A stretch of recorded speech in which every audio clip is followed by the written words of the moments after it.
Hey everybody, Bones here, Bones Garage. Just bringing the update what's going on at the garage. So, we have another 2G carburetor here, 2-jet carburetor. It's also known as a 2GC Rochester carburetor. We just finished rebuilding one of these. It was on our 64 C10. This is going on to a 1970 Olds Delta 88 that a gentleman stopped by with. We got stuck on the highway, and what was happening is the fuel was just pouring out of the vent tube from the float bowl. So what that's telling me is the float is not closing the needle all the way, and if we take this top off, the float, this is your needle. I already started taking this carburetor apart. Hang on, I'm going to grab something. Be right back.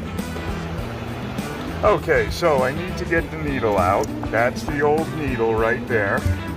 And of course, I magnetized. That is the shaft for the float right there. And this is your float, and your float sits right here like this. That is the stopper for the float. The needle hangs off of the float right here like this, and actually will sit in the seat right here like that. And it opens and closes. As the float drops down, it opens up, lets fuel in. As the float closes or goes up, it closes this seat, this needle into the seat, and stops fuel from coming into the carburetor. Well, it looks like this is a very old needle. It's an old steel needle. The new ones are now rubber on the ends, and this float is really heavy. You can feel that it is saturated with fuel. So I have a nice brand new copper float. I also have a nice new choke pull off.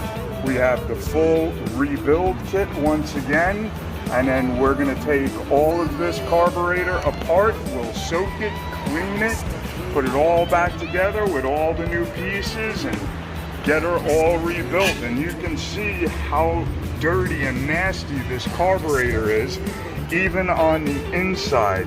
If we pull all of these bolts out of here, can see all the dirt on the bottom of this carburetor, and that's just a small portion of it.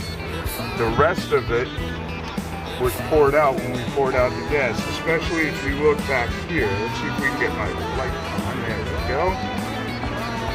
See back here how deep that dirt is back there, and all along here, all that dirt. We're also gonna replace this enriching valve right here, the power valve it's also known as, and I got another brand new one of those because this one kind of feels scratchy, so I don't know if it's good or not. So better off just changing it than trying to leave it and work around it. And let's get the spring out for the accelerator pump. See what's in there. Yeah, again, you can see all the dirt that's in there. Part the Rochester, and we have everything out. You can see how much dirt is in there. You can see how much dirt and garbage has fallen out of the carburetor. You can also see, look at all the corrosion inside the fuel inlet. That's all corrosion, and that is probably what was getting in between the needle and the seat. And that, remember, is your needle, that is your seat, and they go inside each other, and the needle hangs off of the float. So that was probably getting in there, allowing the fuel bowl to fill up and then pour out of the vent tube for the fuel bowl.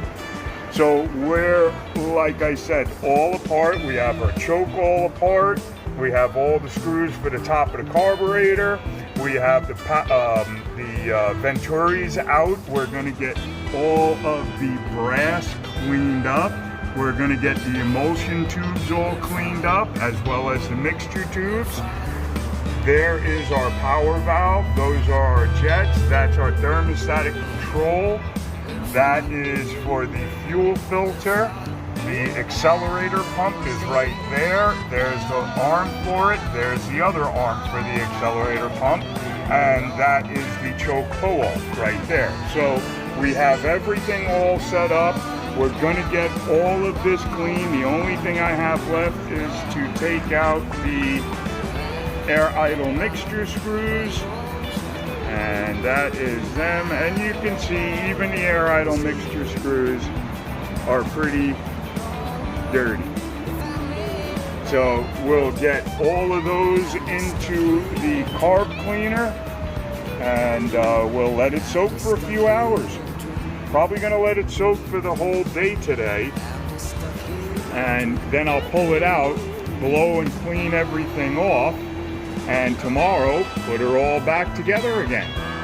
And then, yeah, we'll get it back on the car. Alrighty guys, there you go. There's what's going on with this carburetor. Have fun, talk to you soon. Okay, bye.